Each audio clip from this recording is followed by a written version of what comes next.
I've been there many times. It's just the 15 members of the council, their own teams, and the members of the secretariat. There is no audience, no spectators, no media. So the first thing is that everything we hear about this, you must understand, is not official or confirmed.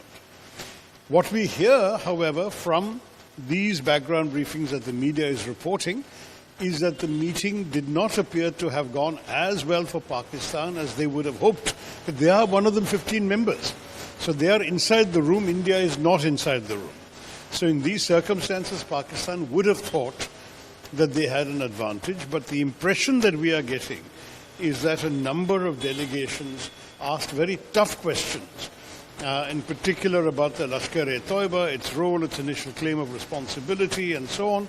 And I think the concerns that have come out have been largely that terrorism is extremely dangerous and that it can understandably provoke an Indian reaction, which in turn can lead to further escalation. So there was a certain willingness, from what I gather, to be very critical of what happened in Pahalgam.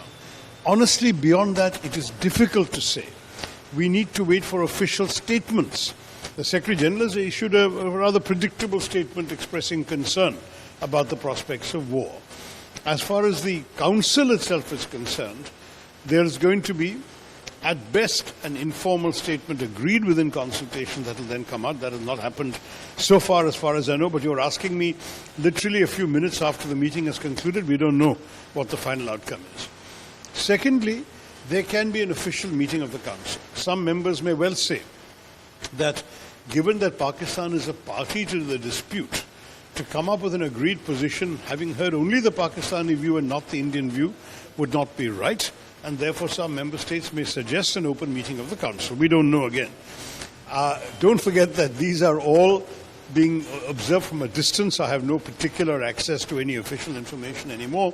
But from my previous knowledge of the way the Council works, this is the best that we can expect at this point.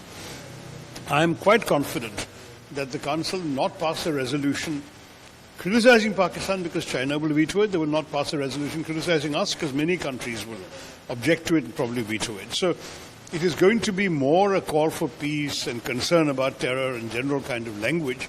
I'm not expecting anything specifically out of the Council, either in informal consultations or in a formal meeting, that will actually affect us directly very much or affect the Pakistanis very much.